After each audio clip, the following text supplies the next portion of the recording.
Good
evening, everybody, and welcome to Charlton Live, sponsored by PSF Steel Limited. My name is Louis Mendes. This is the big match preview. Hope you guys are all well on your Halloween evening. On this week's show, then we'll be looking ahead to Saturday's trip over to Southend, take on the Shrimpers in the first round of the FA Cup. Joining me to do just that, first up top right, in his no change to his normal appearance, is Mark Newbury. How you doing, Mark?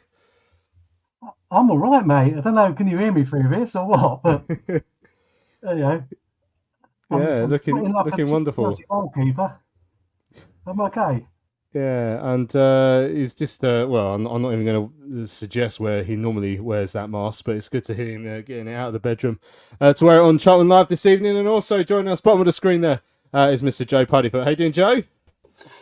Yeah, good. I mean, I was feeling better, and then I saw Mark, but luckily he's put that mask on and improved things, so I'm feeling much better again. Lovely stuff. So as I said on tonight's show, we'll be looking ahead to the game with Southend. We'll be hearing from a Southend fan. Ian's going to join us later on in the show. We'll hear, of course, from the Addicts boss, Nathan Jones. We'll look back at the game against Chelsea during the week as well in the, what's it called now? The Bristols, in the Bristols.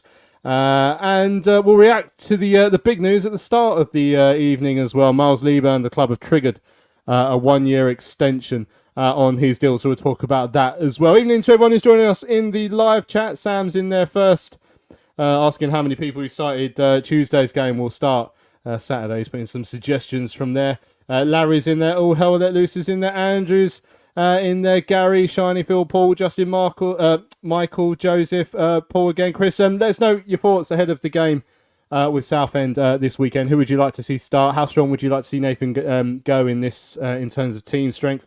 Let us know who you thought stood out on Tuesday as well, and let us know your reaction to the Miles Leaburn news. I think we should hear Nathan Jones' reactions to it. So you would have seen this afternoon the club triggering a one-year extension on Miles' contract. His current deal was due to expire at the end of this season, and the club have triggered a one-year extension. This is what the Addicts boss Nathan Jones had to say on the matter. They've activated Miles Leaburn's contract, the option in it for another 12 months. I wanted to ask you a bit about that and the fact that you've definitely got him for at least another year on top of his existing terms. Well, look, we're endeavouring to offer Miles a longer contract. What we've done is just taken up that to give us some breathing space and that. But we are in the process of we have offered Miles a new contract in terms of things. So we want him to be here long term. Miles has just come back from an injury, so we wanted to do it early to give him a little bit of clarification that he's what we think of him and how important we see him. We've had to be very careful with him to bring him back at the right time and with the right length of minutes and time on the pitch, so that he can keep moving forward, if you like. And then look, you got to remember he's only just turned 20. He's got a lot of learning to do. You see that in the goals he scored in midweek. It's a lot of the things that we're working with him for. And look, we want him to be here for a long time. We want to work with him, and we want to make him better and develop him, not only for us but also for Miles Leaburn. got huge potential, hasn't he? I mean, he's got so many attributes that I imagine you must really, really like. Well, absolutely. You know, but again, we have to realise he's 20 years of age. That's what I think people forget that the other night. You know, such a good performance the other night, and he said, "Well, it's a young Chelsea team," and I mean, we had 6 or 7 under-20s playing in that game the other day. So it shows that we had a sprinkling of experience in the middle of the park and so on. But if you look at the front two, they're both under 20. If you look at a lot of the back four, they're 20 and under, and the people we bring on were 18, 19-year-old. So we've shows that we really value our young players here in terms of everything. We develop them and want them to develop, and then there's a pathway and an opportunity, and we're really proud. And we're really proud of midweek performance, because not only did the experienced ones show an unbelievable attitude, they executed a game plan which we'd come up with superbly well, and then it was great to see young players play and Miles score. It was in many ways a real perfect night. There we go. That's Nathan Jones on the fact that Miles Leaburn has had a 1-year extension in his contract triggered. Pleased with that, Mark? It would be nicer to get him on a longer term contract, which clearly they're trying to do, but you got to make sure you don't lose him immediately, and that seems to be what we've done in the short term. Yeah, I mean, I'm pleased, obviously, because it just means that if someone comes in for him, they're going to have to pay for him. And I think that's all you can sort of take out of it, because he is still learning and he is still green. But we've seen, a couple of our young strikers. Was it Mason? What's his face? Who went to Chelsea? And Burstow. And you're thinking, is this going to be another case of he gets picked up, but we get offered a few quid, undervalued by a Premiership club, and they end up sort of sitting in their reserves and going off and ending up a couple of years down into Championship, and as opposed to having your football education, earning your spurs, then moving on. If we don't go up, moving on to a bigger, better club, which is going to do that. It'd be pointless to go somewhere now just to be farmed out to another League One club or sit on someone's bench. I mean, you'd only have to look at, the team we played on Tuesday night. How many of those kids are actually going to make it into that Chelsea first team? I sort of there were 2 who caught my eye, but the rest of them were nothing. You're thinking, why would you want to go? And you're better than, 95% of a team you'd go to, but there's still not that pathway. So, we get the right advice. It's good to see we've triggered it, because if these things tend, otherwise it's week goes by and you're like, you start to worry. It gets to January and he's banged in maybe 5 goals by the start of January. Teams will be looking at him, but he's not there yet. But you never know what kind of money. If someone came in spitballing, say Ipswich came in and said, "Right, we'll give you 5 million for him," and he's thinking, well, I could, it's a go to Ipswich, decent feeding club. Even if they go down next season, I'll still be in the Championship. Our owners go, it's 5 million. They'll tell us it's an investment. We obviously want to see the best players for us all the time, but you've also got to be a realistic person in this division and take the money when you can if you think it's fair. So it's good to see. There's no point in hanging out the bunting just yet, I'd have thought. When you get a deal triggered like this as well, it's always like a safety net, because I think I'm going to ask you, Joe, just to point out, you are getting absolutely hammered in the comments, by the way. Take your mask off, Joe. I think Joe's tash is scarier than Mark's mask. Is try and put that behind you, mate. But if you're Miles Leaburn, you're probably not desperate to sign a new deal with us, just because of that tends to be what happens when you're a young prospect and you're in League One. There's probably more out there for you. So Charlton have had to take the step to protect ourselves with this, and for the player, I guess he'll, it now means if he does move, he'll get a big fee, hopefully, as Mark said, but also he'll probably know there's good deals out there for him with the potential that he has. Yeah, I mean, we wouldn't have triggered the year if he was chomping at the bit to sign, would we? Because we would have just done a new deal and off we go. So that tells you in itself that it's not necessarily going to happen tomorrow. But the club have to protect their assets longer term. I think Miles really does kind of have the world at his feet a little bit in terms of, I think he could probably step up a couple of levels at the minute and maybe get somewhere sort of mid to lower end Championship as he is right now off the bench. And we know that there has been Premier League interest. He was in the Premier League academy going back. So it's not like the talent hasn't always been there. The one benefit we do have, obviously, is with, and unless it has changed, I believe it was Tracy and Carlo were his agents. And they know all about Charlton. They know all about what we can offer. And he will have had the words of warning of looking across at Burstow, who moved on and sort of didn't really get anywhere for a little period of time. But he's also got his injury problems, and having another year to sort of get himself back up to speed and really get himself established might actually help him in the longer run.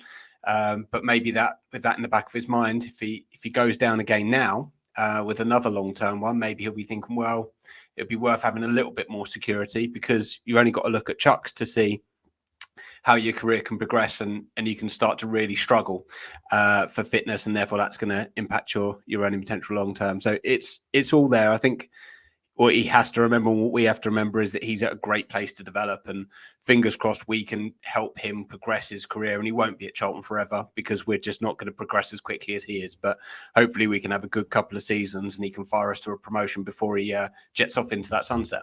Yeah, a couple of people as well making that point about Mason Burstow. Paul saying hopefully Miles will see Mason Burstow as a salutary lesson in how not to do things. Luke saying hopefully he looks more towards Burstow than Lookman at the Ballon d'Or awards. Yeah, and Chris pointing out that Burstow's at Hull and says he's not really starting games. The only difference I will say there is when Miles first came into the side and when Mason Burstow first came into the side, as in literally like first few weeks of both, you could see the similarities in players who could probably finish quite young, but the way Miles has improved in his time in the first team, like he was leaps and bounds ahead of what Mason did. Mason was someone who had an eye for a goal here and there, but his overall play was pretty poor with us, and he never struck me as someone who had it to really go as far as he has so far, and like say maybe not doing great at Hull, didn't do great at Sunderland. Whereas I think there's more there to Miles. I'm not saying he's gonna become the next top scorer in the Premier League or anything like that, but I think there's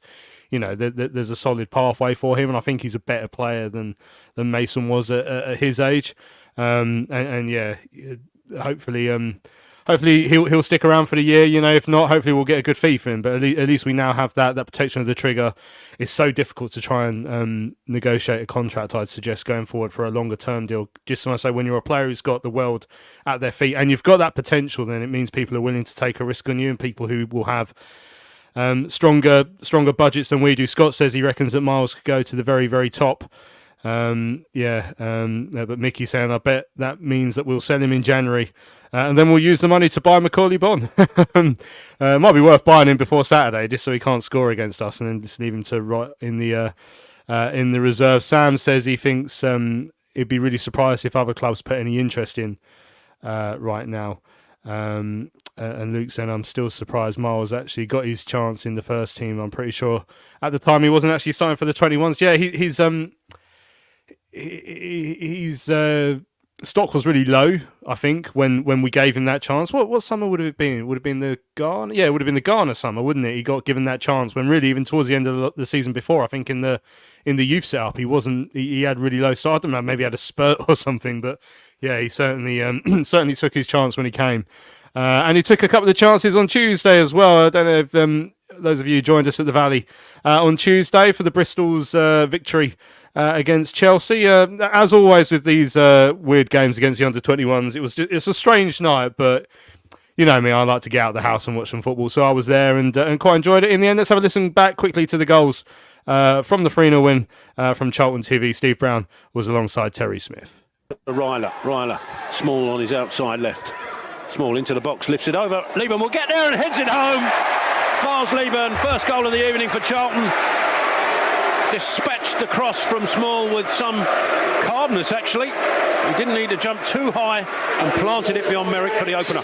Yeah, pinned Samuel Smith, the Chelsea left-sided centre-half. With it on the Charlton left-hand side. Swings it in, deep one. Leaburn arriving at the far post, and that's a firm header beyond the keeper. Charlton have 2, Leaburn has 2, and that's as simple as you like. Yeah, and it looks like it was something that was said at half-time, because Taylor immediately points to the bench. Nathan Jones turns around to the guy with the monitor, almost saying, I told you. Sends it up in the air. Hilton, lovely takedown from Danny Hilton, and he's released Therese Campbell, left side of the penalty area. Therese Campbell cuts inside on his right and drills it home. And he gets his goal. Absolutely. I love the skill. He's gone on into his left side, fake to shoot. Defenders bought it, cut back onto the right. And once he's on that right, it's just about getting the shot away with power on target. He does that and beats Merrick, the Chelsea goalkeeper, at his near post. There we go, 3-0 win against the Chelsea under 21s. Surprisingly large crowd, actually. There's about 2,000 in, including about 300 or so Chelsea fans who were there to enjoy the evening. What was the highlight for you, Mark? The Leaburn goals, the Danny Hilton turning into Ronaldinho when the ball came dropping out of the sky? Yeah, well, it was a few things, actually. Well, I think it was 1 or 2 players who did really well and take a claim to get into that first team, probably. There's a couple of things which were annoying. I mean, like Ash, start at the back, Ash made some fantastic saves. I mean, he's a divider amongst Charlton fans. You've got people who like him, people who don't like him, and I've always wanted to give him the benefit of the doubt. And now he's ditched the Zorro mask, and he made a double save, which wouldn't have looked out of place in any Premiership game by any Premiership keeper. Distribution looked better. Passed it a lot faster. Thierry Small at the back, I thought looked good. Obviously, we know Mitchell's decent. So it was a couple of things. Midfield, Terence Taylor getting another start, pretty much controlled things. Campbell really disappointed me because way more experience, and just a couple of times it was just so frustrating where you're thinking, just look, it's open in front of you, have a poke, have a shot. And it was just, tarting around just really annoyed me. And up front, Leaburn did what Leaburn does, finish. I mean, his second one I'd have finished, to be quite honest. It was that easy. But, you've got to be in those places. And the third one, yeah, you're right. I mean, we did joke about it in our group that, it could be 50 minutes talking about Danny Hilton's touch to bring it down and then just lay it into TC. But I've been making my little boy watch that TC go driving into the area. I've been making him watch it on repeat to show him this is why you train with both feet, because when he cuts it, he goes to shoot, ball cuts inside and buries it with his right foot. I said that's why you're practicing with both feet, and that's what Campbell we'd want to see in the league games doing. So there were some good bits. I don't think. Okay, Ash made lots of really good saves, and that's probably one of the 2 of their Chelsea players who I'm thinking, deep. Fairly decent for a young Brazilian, but one of them's got a 7-year contract, and you're thinking, I know they're doing it just to circumnavigate financial things, but he didn't show me anything. So why would you buy this kid? Is that the fellow they spent £15 million on? I think Washington. Yeah, Washington, and it's just like, why would you give him a 7-year contract where it's they had a couple of nice touches, but the fact that a centre-half pairing of Mitchell and Reg, kept a clean sheet, lets you know really how effective the Chelsea strikers were. So, yeah, Shiny Phil talking about the Ashley Maynard Brewer performances. Like to see him start on Saturday after his impressive showing on Tuesday. I thought he looked very good. Yeah, all hell let loose, saying he looked better.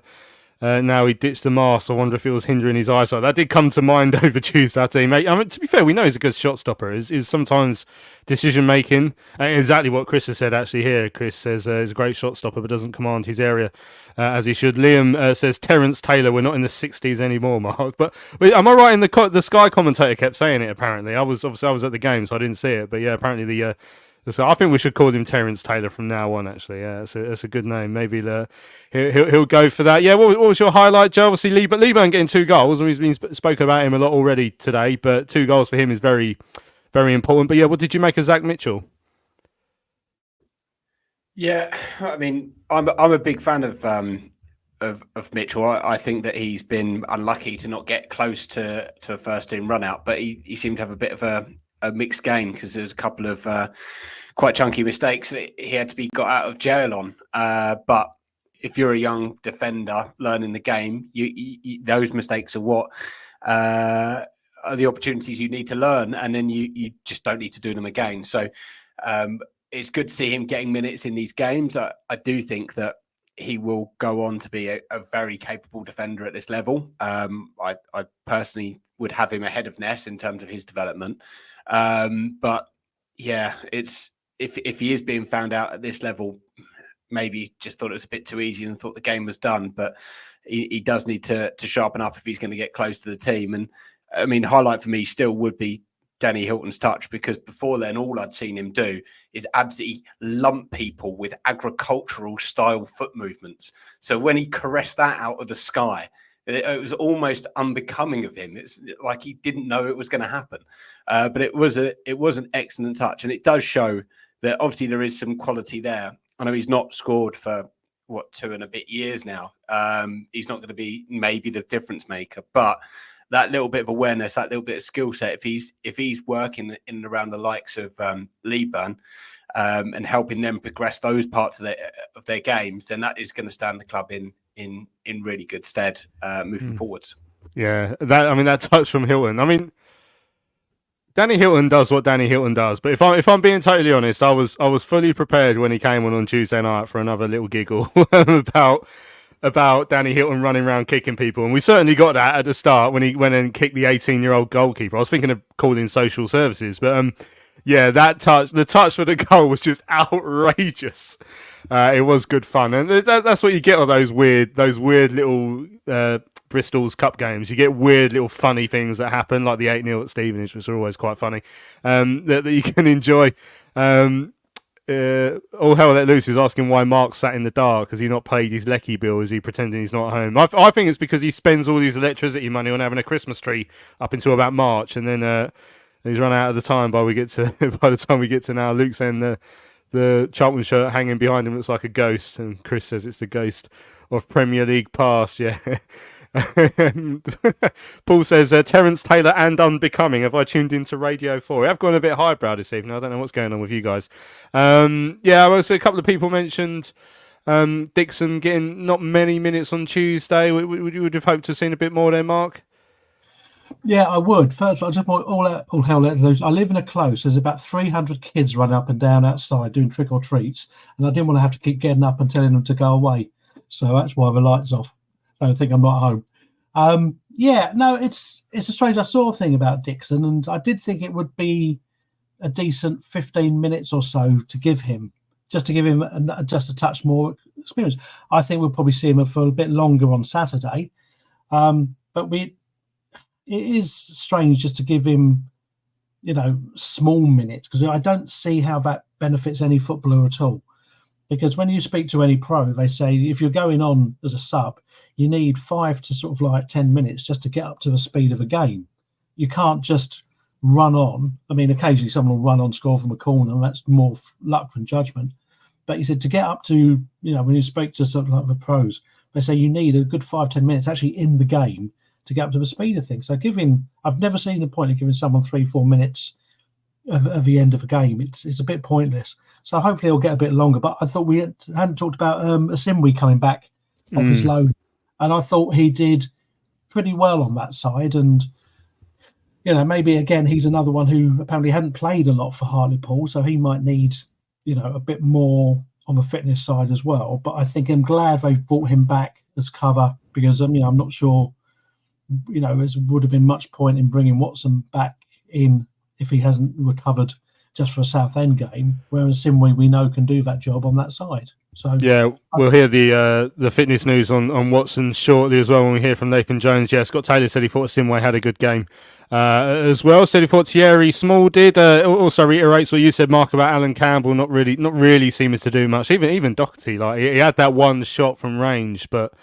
I know there's been sort of like the more senior midfielders in that game. You'd like to see a bit more involved, but I think that's just the way it's been over the course of the years with some of these players, hasn't it, so far? Like since they've come in at the start of the season. Right, let's hear what the Addicts boss Nathan Jones made of Tuesday's win over Chelsea in the Bristol Street Motors Trophy.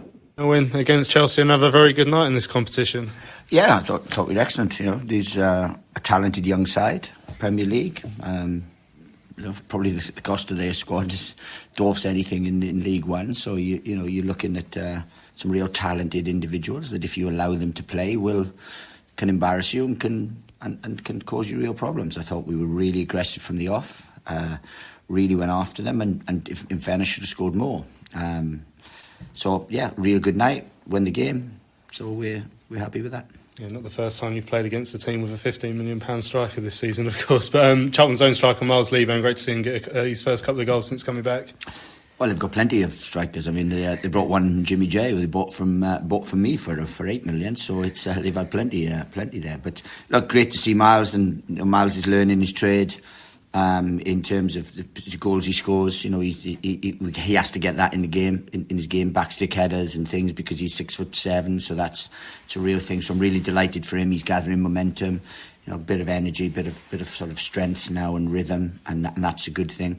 But I thought everyone was excellent really tonight. They really went after Chelsea, and it's a young Chelsea side, so we're not getting carried away, but if you do sit off these young talented players, they'll hurt you. And we didn't sit off them, we went after them. We won it back in high areas so many times, and with a little bit more composure, we should have scored more. With Miles as well, do you think he's needed a bit of a run of games to sort of get up to speed? He's been out for almost a year, so you're not going to gather that. He's not he's not Harry Potter. You're not going to suddenly come back in quickly and miraculously. He's going to need a run of games. He's going to need rhythm in training. He's going to need to recover. He's going to, so many things. And he's getting that, and that's why this competition has been brilliant. So he's got some minutes. The Arse game was a little bit early for him, but this one has. So he's got a good 60 minutes there, got a bit of cramp. So it'll be money in his bank, if you like, or petrol in his tank, whatever you want to call it, and that's good for him. And Tyrese, it felt like he's done everything so far this season apart from score a goal. Great touch from Danny in the build-up as well. Look, I thought everyone with Devon tonight was excellent, and when we brought on, the game changers, they were excellent. Danny Hilton, I know what Danny Hilton does, and he affects the game. He affects everything, from leaving one on the keeper to setting up a goal to trying to chip him.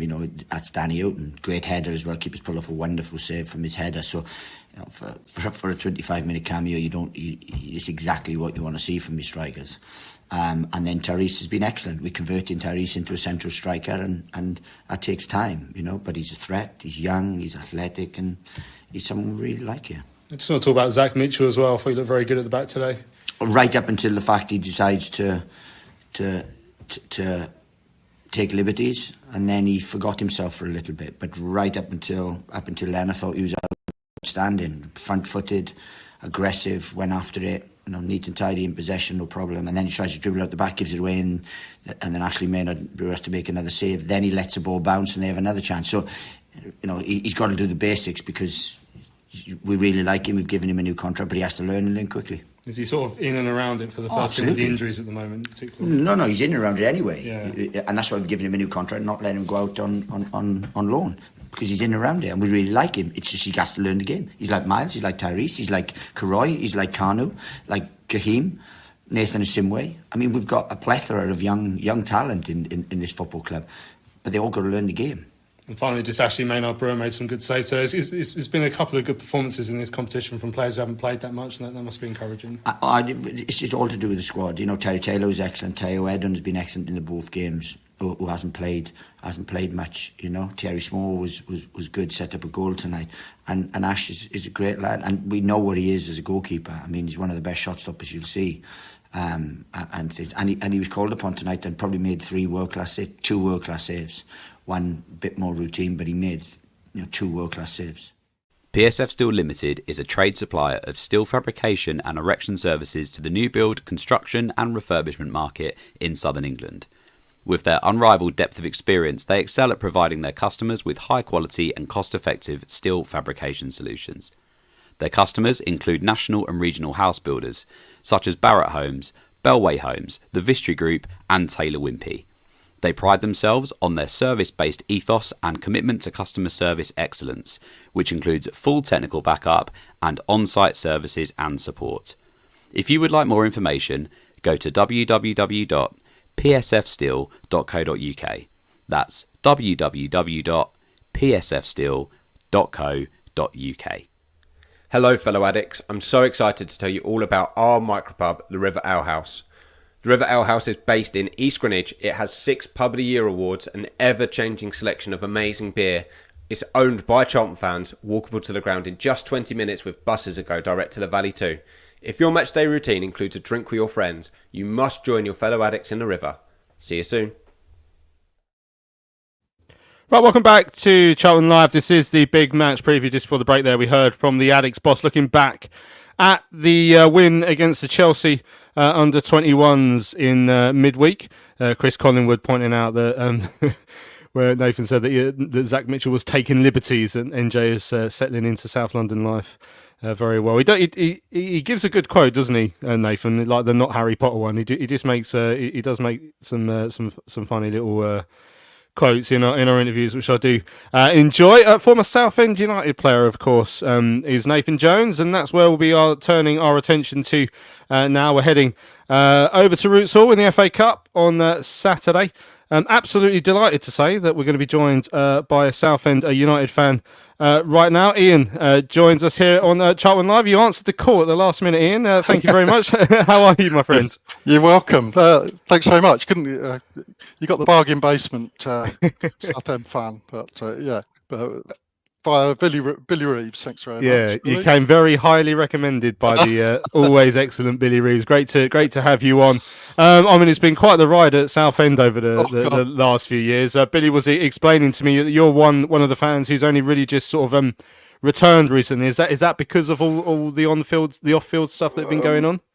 I mean, I've been in and out. I mean, this year's my 50th year from when I first got taken by my dad. But yeah, in and out, always followed them. Got been season ticket holder, tore it up, gone back again, and I've always dipped. I've always followed them, always been in and out, but back season ticket holder now for the last few years, and bit of a certainly the highs and lows. We had so many opportunities to go out of business. I think we were about an hour away from that a little while ago. We finally got rid of our chairman, and we've got a new consortium in, and I think everyone was expecting things to just go skyward immediately once they took over, and of course there's a lot to sort out, and 25 years of neglect from the previous chairman, so it's not going to happen overnight, and I think people are getting a bit frustrated. I think they thought we were going to walk the league this year, and it's certainly not the case.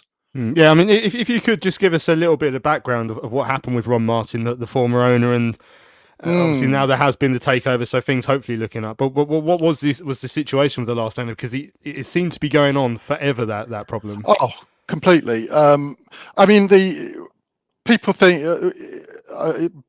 football grounds and property developers are never a great mix, are they? I think he's always had his eye on that land.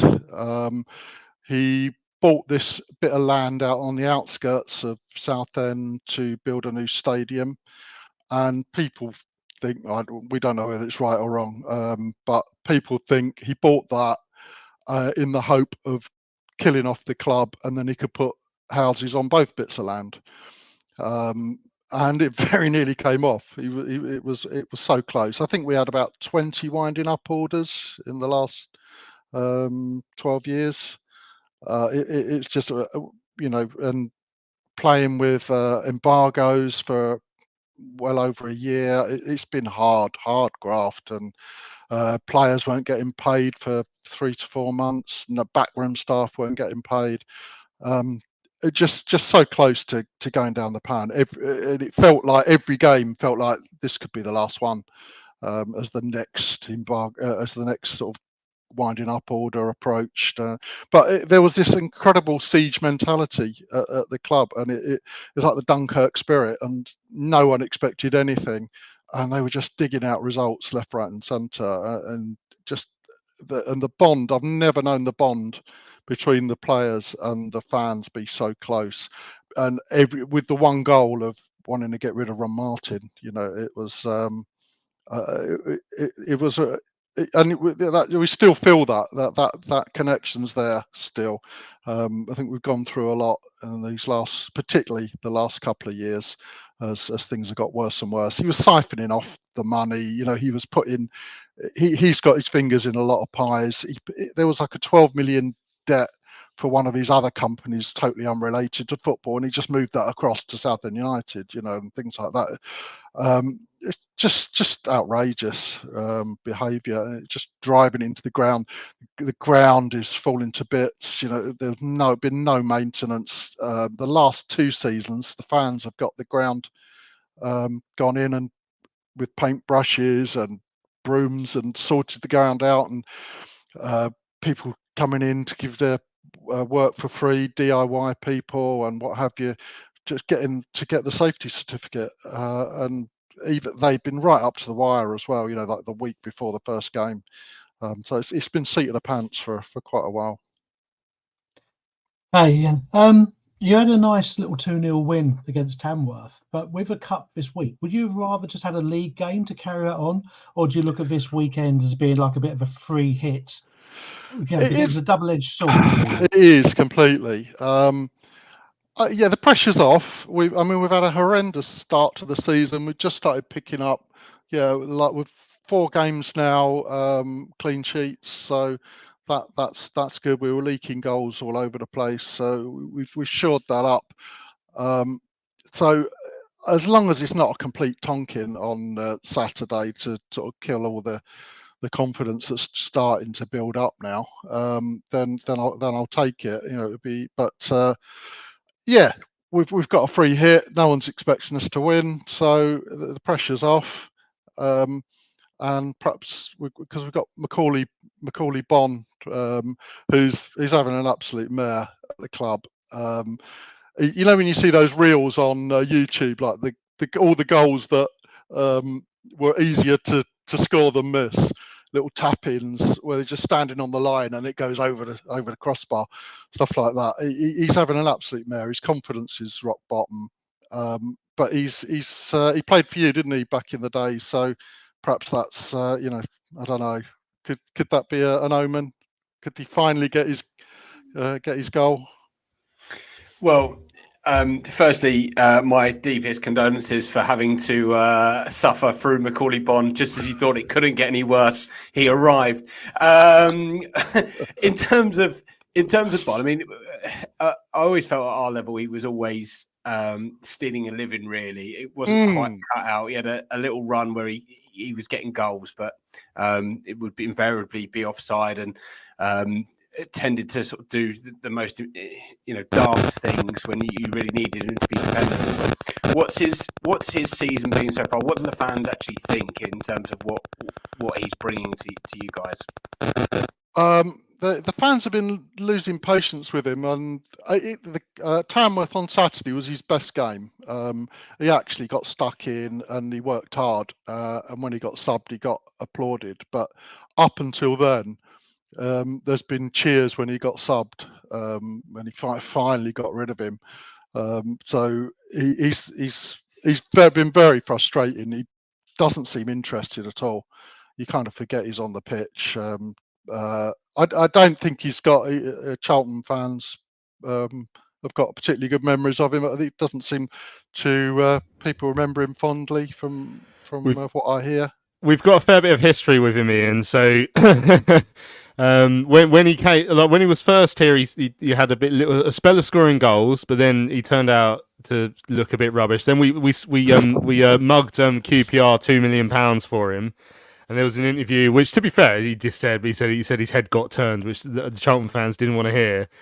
And then to make it even worse, he came back, and while he was playing for us, we lost 6-0 against Ipswich, the team he supports, and he was on Instagram liking posts. And then you'll be pleased to hear that last season we played against him twice.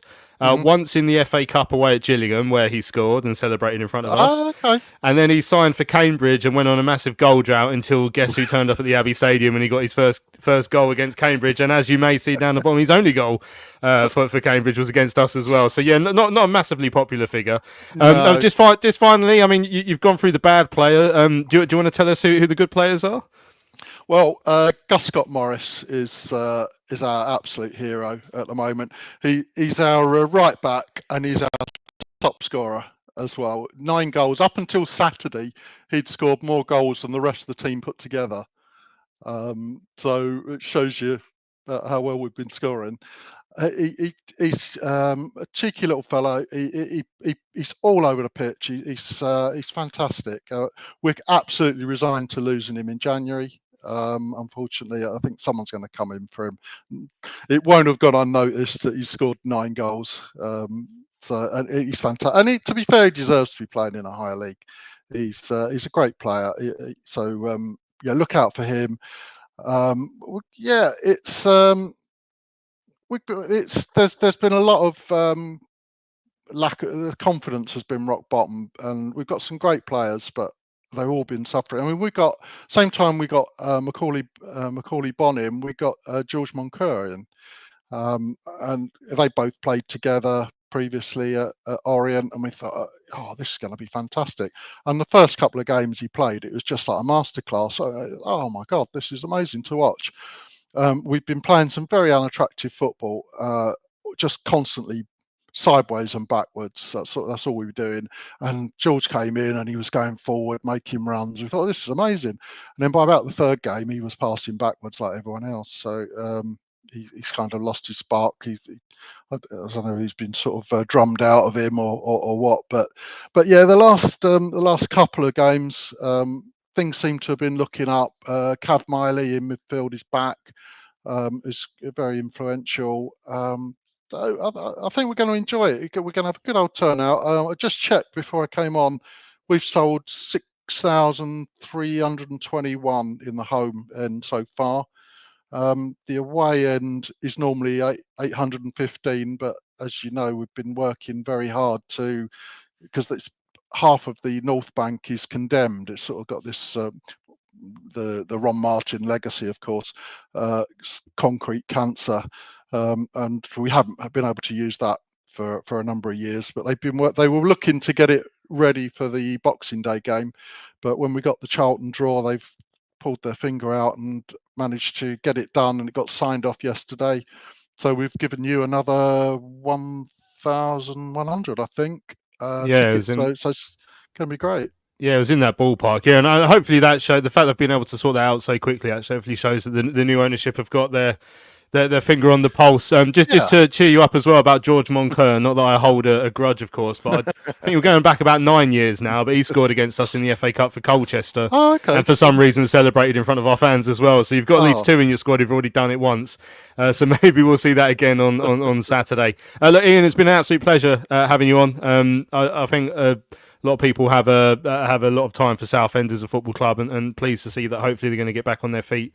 And I'm really, really looking forward to Saturday. I think the atmosphere is going to be superb. So yeah, hopefully you won't win, but hopefully the rest of the day will be a good one for you. Fair enough. Yeah, hopefully it'll be a great day anyway. So I'll keep an eye out for you all. Yeah, excellent, lovely. Ian, thanks for joining us. See you later. There we go. That's Southend fan.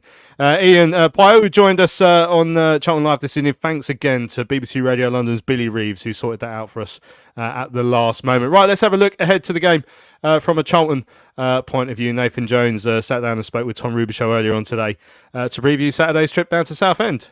A return to Southend United this weekend, where you played 114 games. How much are you looking forward to it? Well, I'm looking forward to the game because it's another game. It's the next game. It's the FA Cup first round. It's a wonderful competition. I've always loved competing in this competition as a player and as a coach and as a manager. So yeah, and then there's the added sort of spice of going back to one of your old clubs and so on. And be interesting to see, because I haven't been back for a while, what has changed and so on. But look, it was a time that I really enjoyed. That was going to be my next question. When was the last time you did go back? I can't actually remember. I've been back to watch a game. I played there, and in terms of managing, I don't think I have. I managed against them, but that was at Kenilworth Road. So I haven't been back as a manager, I don't think. So if my memory serves me correctly, it'll probably be my first time going back as a manager. And you mentioned it's the first round of the FA Cup. How important is the competition both to you and the club? I think it's really important to both for lots of reasons. First and foremost, it's a really historic and a wonderful cup competition, the best in my opinion. In terms of, obviously, I know you're talking about the Champions League and things like that now, which are huge. But for me, the competition is wonderful in terms of its variety and what you cannot predict really. And then for the club, look, really important. We would like to have a cup run. We would like to get as far as we possibly can, and if that's to the third round and get a big team, or those are all the little things that go along with the FA Cup. But first and foremost, it's about trying to win the next game in front of us. And back into present day, what sort of test will Southend pose on Saturday? Look, they're a well-coached team. I know two of their players. I've played with both, with Kev Mayer, Darren Curry, played with them both, one at Southend, one at Brighton, and then me and Darren used to have like some monumental battles for Barnet versus Brighton and things. So I got utmost respect for them. They'll be well coached. It'll be a tough game. It's FA Cup. It's away. It's not a non-league club, but at the minute they are a non-league club because that's the league they play in. But it's not. They're bigger than that, and it'll be the toughest of tests because they will see us come in there and want to create a bit of history and a scalp in terms of that in the first round. So it'll be the toughest of tests. We've been unfortunate with injuries in recent weeks. Is anyone getting closer to a return? Yeah, look, there'll be others. But you obviously, a week goes by, and of course people are closer to getting fit. How many will be available for the weekend is another thing, but. We've been unfortunate with injuries lately, and we picked up a few innocuous ones we haven't envisaged coming. Obviously, Kane was impact, and Kane was a twist and things. But yeah, it's been a strange time. But look, we've got to get through it, and then hopefully be in a really good position so that when we get everyone back, it'll give everyone a lift even more. And how much of an eye will you have on that game against Exeter when selecting your team for this weekend's game? No, this is a game in its solitude. Really, we are looking at just this game, and Exeter will take care of itself. But this is the game in front of us, and this competition. It's not like with great respect, we made a load of changes for midweek. We believed we could be strong enough to win a game if we made those changes. And whatever side we play on Saturday will have to be a side we feel is strong enough to win the game. But I've got no eye on Exeter at this point. And the club's initial allocation of 850 tickets sold out. We've been given more tickets.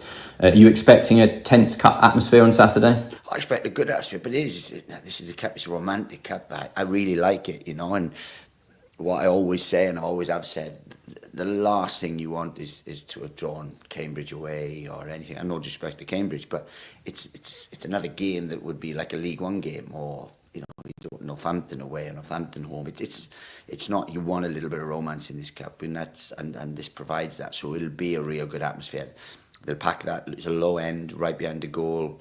So if we can pack that out, it'll give a fantastic atmosphere. It's a small, tight ground, really good football ground, if you like. So the atmosphere should be very, very good. I mean, I've watched them play. I think it holds 10 to 12,000. The ground. They had 6,500, nearly 7,000 against Gateshead the other day when I watched the game. So we added that, there could be 8,500 there for this game, which creates a wonderful atmosphere at Roots Hall. Just a couple of quick ones. First of all, on Tanai Watson, is there any update on the injury that he sustained? Look, it's a hamstring injury. We're waiting for results of the scan. We had a scan a couple of days ago. We've had kind of the results, but we're waiting a specialist. There's no point giving you any information yet until we know definitively what is the extent of it.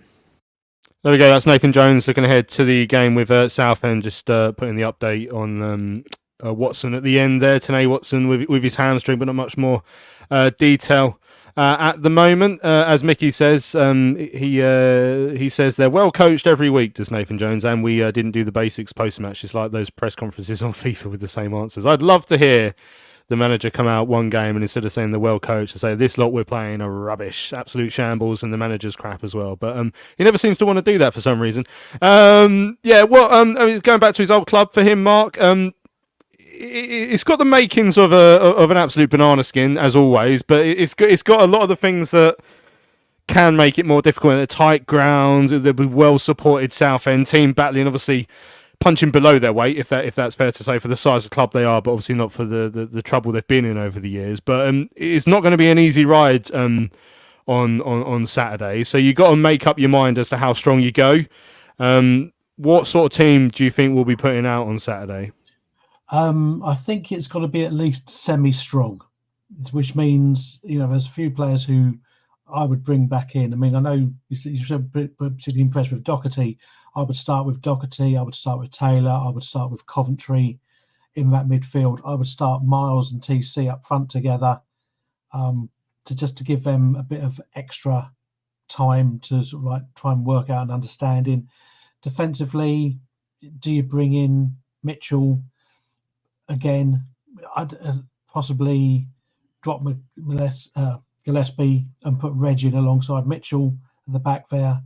You got Eden, who doesn't really do it for me in midfield, but I don't mind him as a full back. Put Thierry Small on the left wing because he had great joy the other day.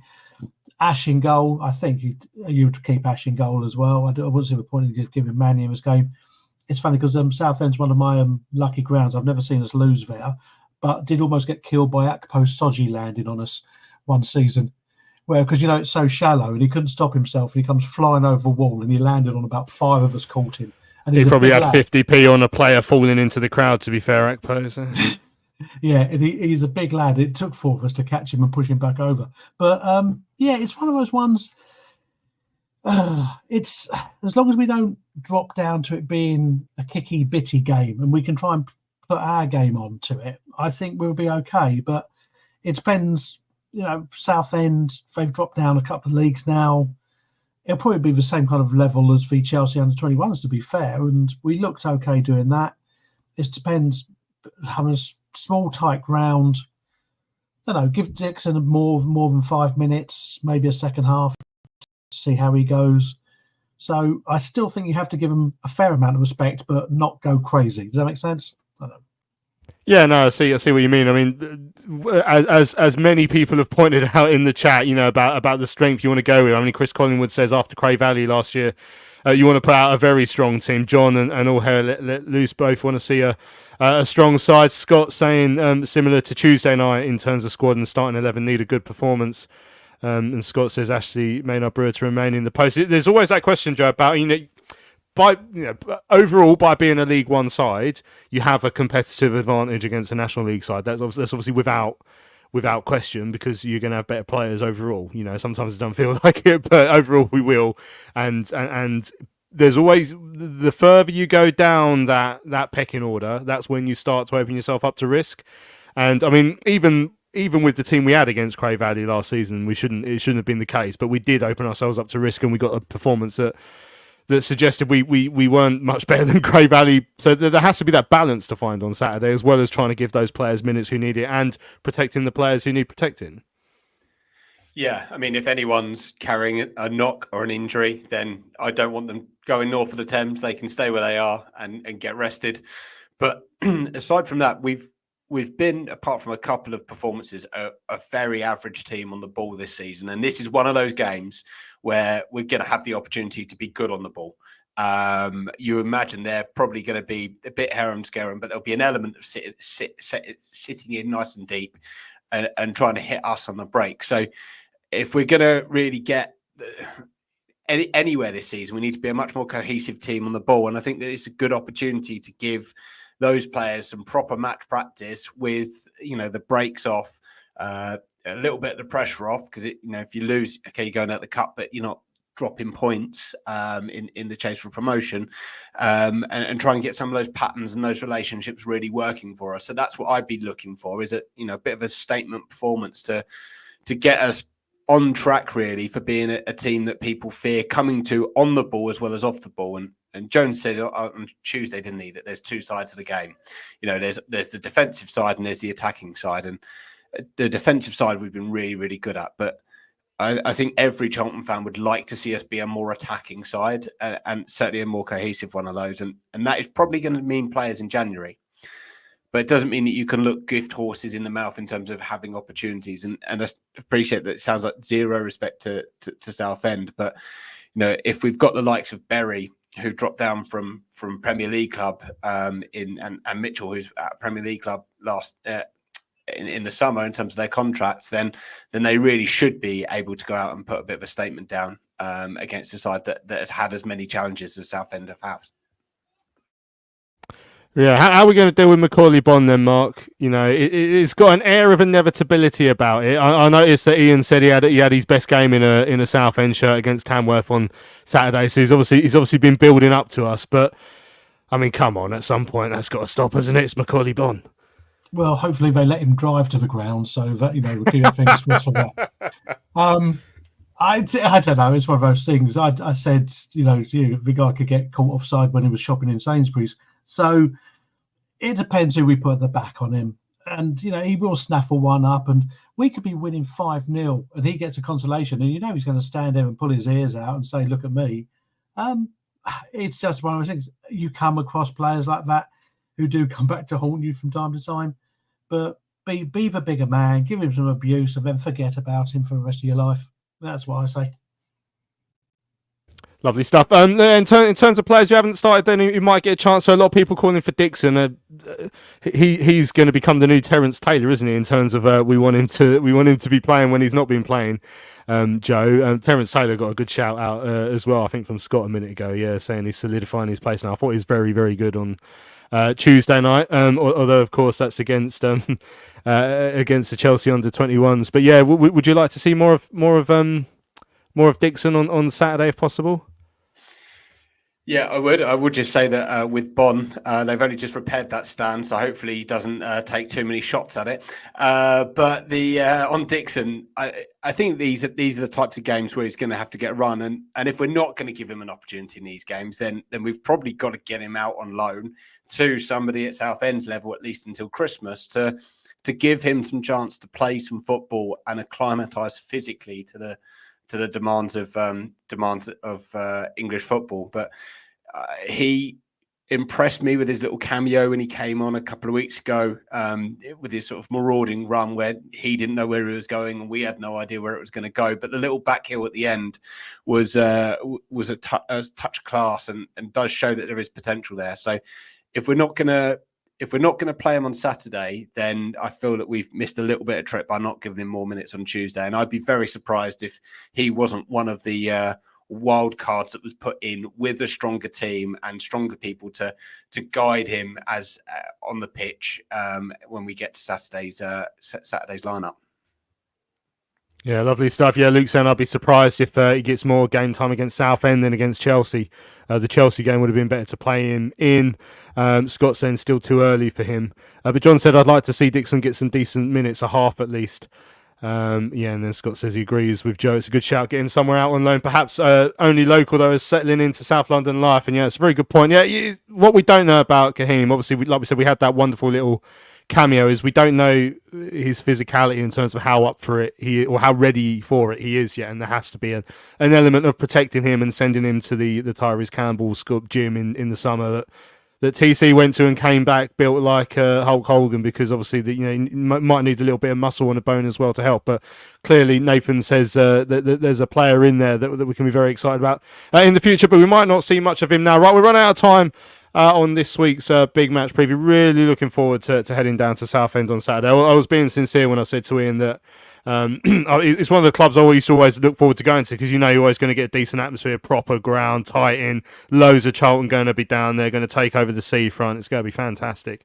So yeah, hopefully we can get a performance to match the amount of fans we take down there and the occasion it is. And in terms of an FA Cup game in the first round, you want something like that. I think we've been lucky in the last couple of years. Like Cray on paper was quite a good draw that turned into an absolute nightmare, and then even Gillingham was actually, at least it's a fairly local one where there's a bit of needle with that, and then Southend I think is a decent draw as well. So hopefully we can get through and then think about another one in the second round. But it ain't going to be easy on Saturday. Right, thanks to everyone who's joined us live on Charlton Live, the big match preview this evening. Don't forget to follow and subscribe on YouTube and all your podcast apps, wherever you see us. Never miss another live show. And thank you, Mark and Joe. It's been an absolute pleasure, as it always is when I get to speak to the pair of you. Cheers, Louis. You're welcome, mate. Lovely stuff. So I'm Louis Mendes. This has been Charlton Live, sponsored by PSF Steel Limited. Don't forget, we'll be back on Sunday to look back at whatever happens against Southend, 10 a.m. on YouTube. We shall see you then.